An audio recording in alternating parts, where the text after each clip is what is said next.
Hello everyone, Dinobot Maximize here with my first actual toy figure review.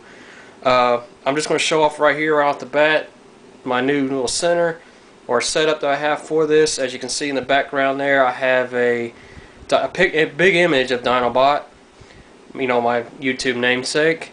If you recognize that image is from the Transformers Legends game that you can play pretty much on your phone and iPad and stuff. I actually have it on my phone. I really like that game.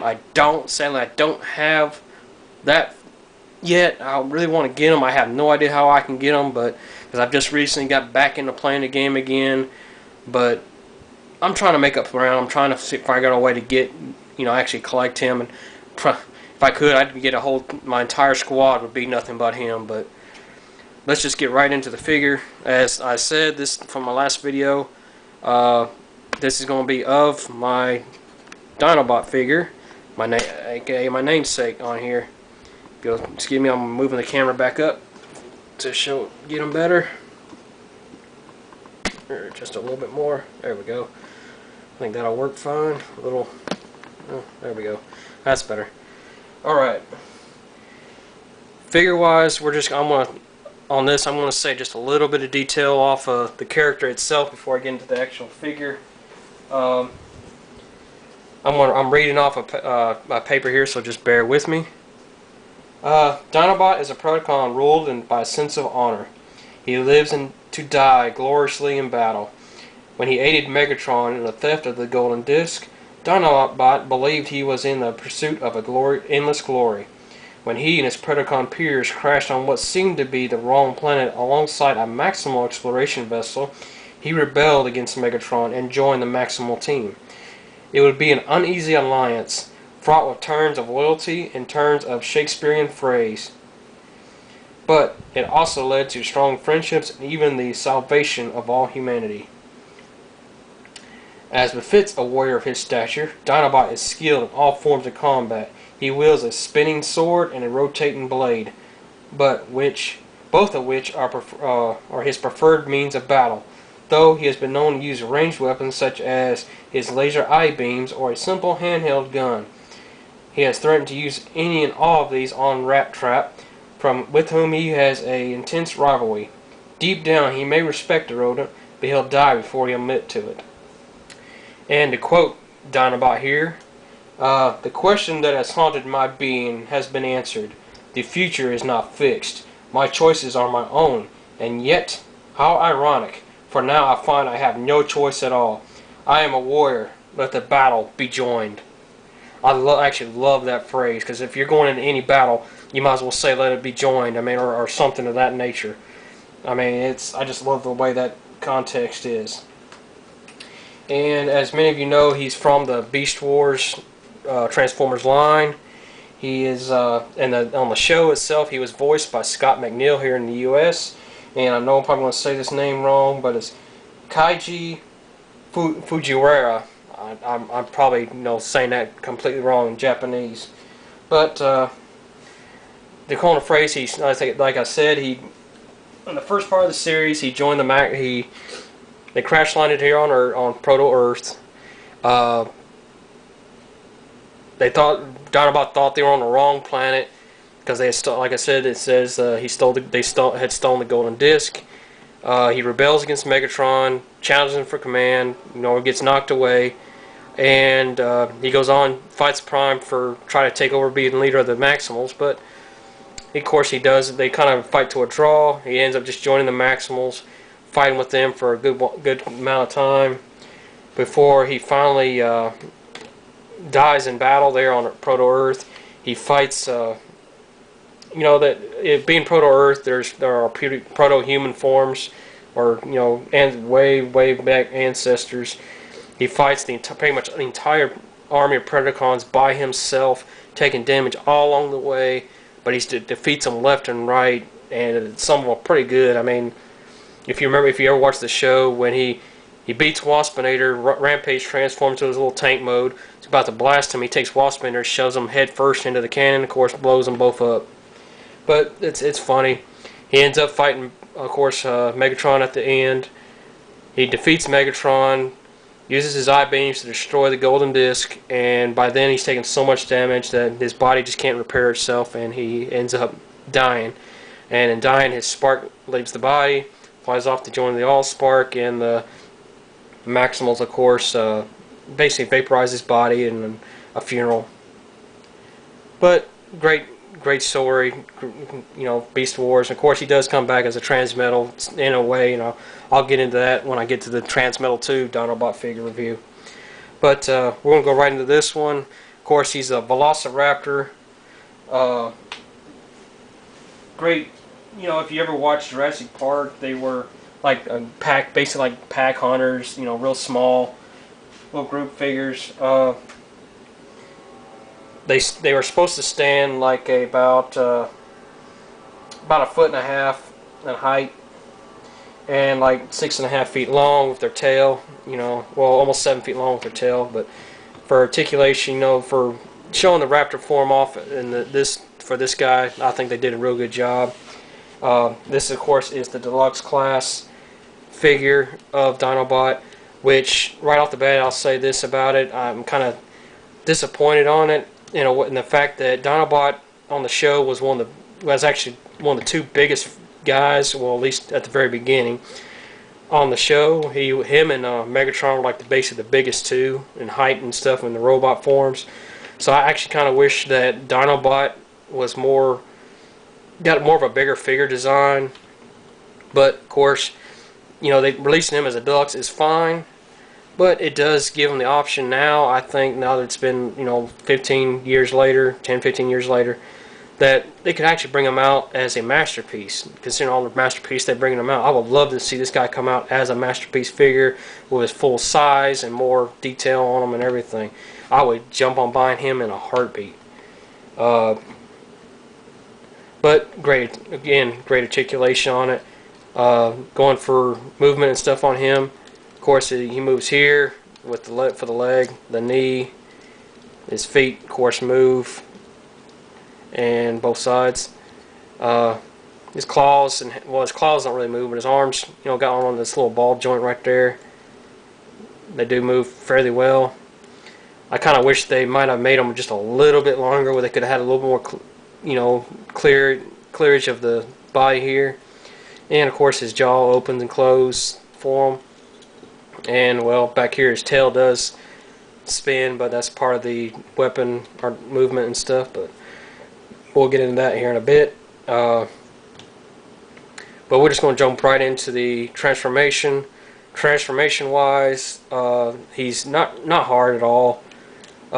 First thing, of course, you want to do is remove the weaponry here off the back. I'll set that aside for now.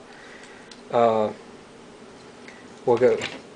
What I'd normally do is you flip the back end up and over all the way back to give it clearage here for the legs.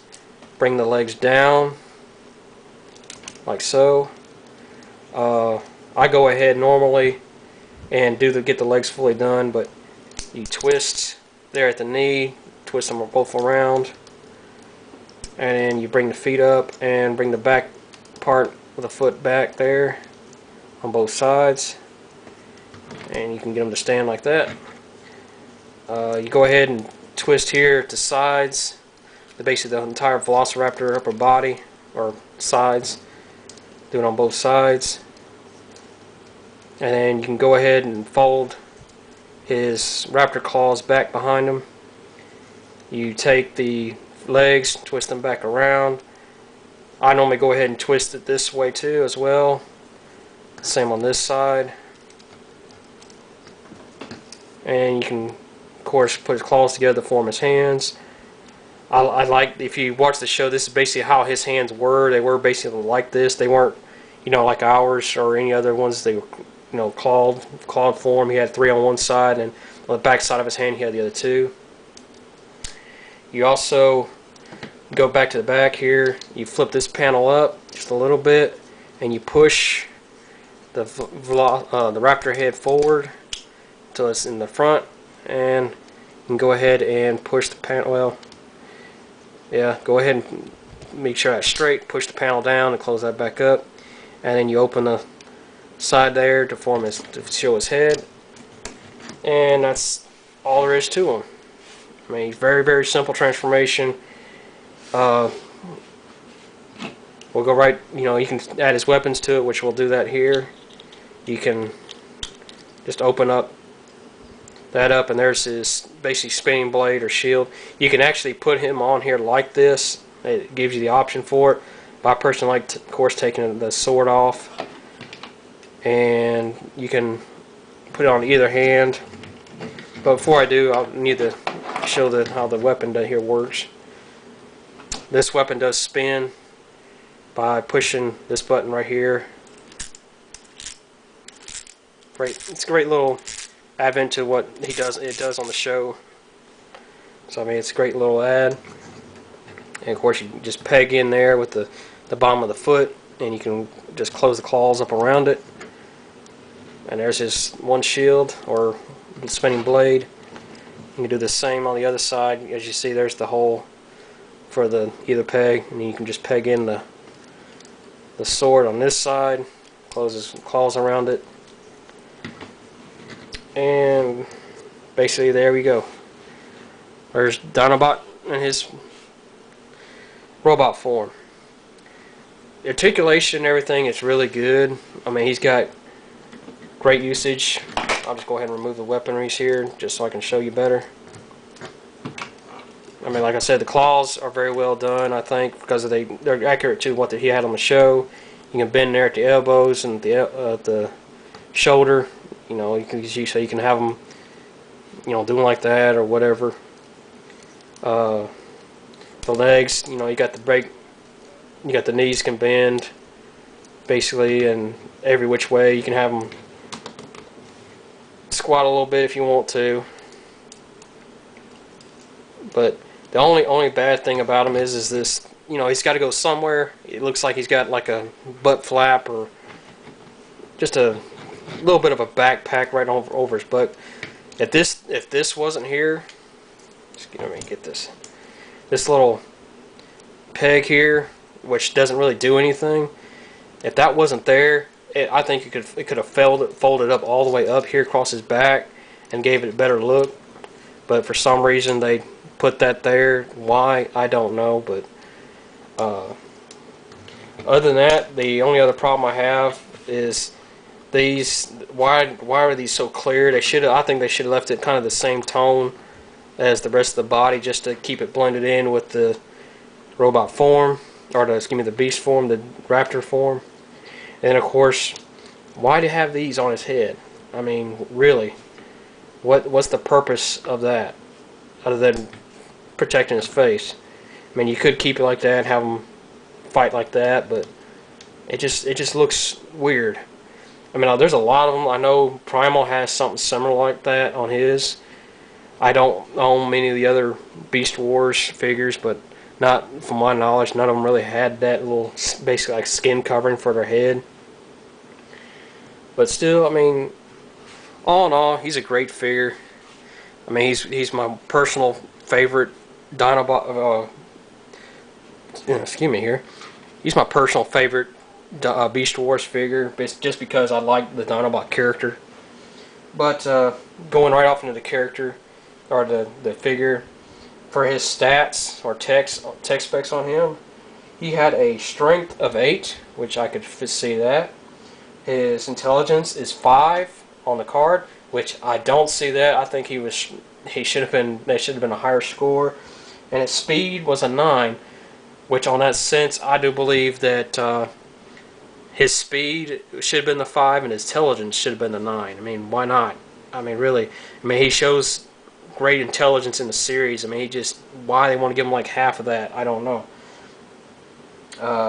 His endurance, they have it as a 5. Again, that's one that I think should have been higher, especially with his, dramatic death that he did. I mean, he went through a lot in that. His rank is 6. It probably could have been a little bit higher, because he was basically, I don't want to say he was the main one in charge, not like second in command. I think like basically Rhinox and Rat Trap are kind of like higher up in command of them over Dinobot. So I mean, I could probably see that.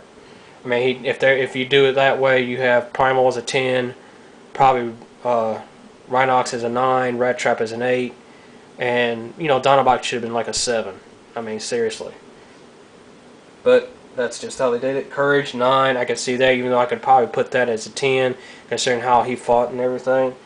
His firepower is 6. Yeah, I could see that, considering he's just got a short range sword. His you know, he's got a spinning shield here. Something else off of that before I mention it. I kind of wish they had put some kind of lighting here, you know, where they could you could just like see his eyes glow, like he's not really a light, but some light piping in there where you could like shine through the back of his head and get his eyes to light up like he's doing his eye beams or eye lasers. And then a skill of a 6. That I think should have been a little bit higher as well. But you know, it is what it is for a deluxe class figure. And then of course on his tech specs he reads he was a frontline combat, or his function was frontline combat, excuse me.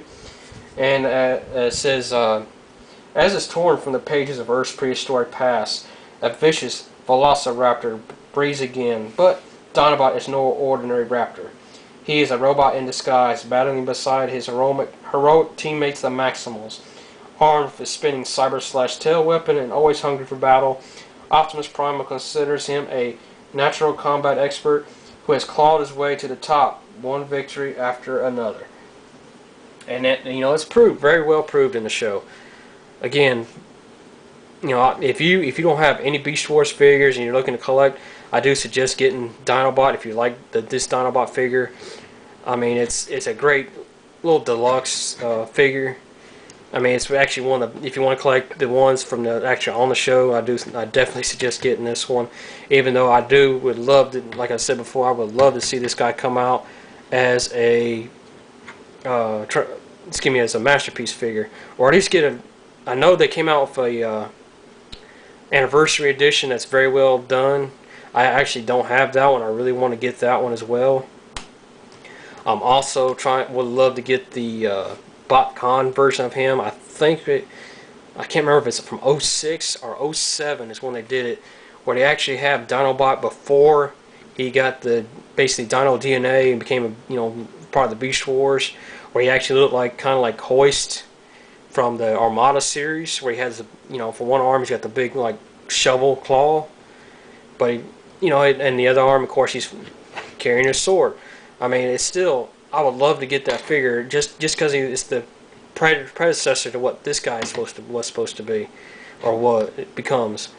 But again, as I said, if you want him, I do highly suggest getting him. Just his articulation is very good. He's very well detailed and everything.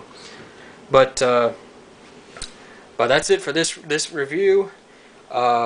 Check out my next video, which I should hopefully have up Wednesday, where I'm actually going to go over the issue number 1, because I'm going to do this where I have one figure, one review. The next review I'll do a comic, and so it's going to be issue number 1 of the original 80s issues of Transformers comics from Marvel.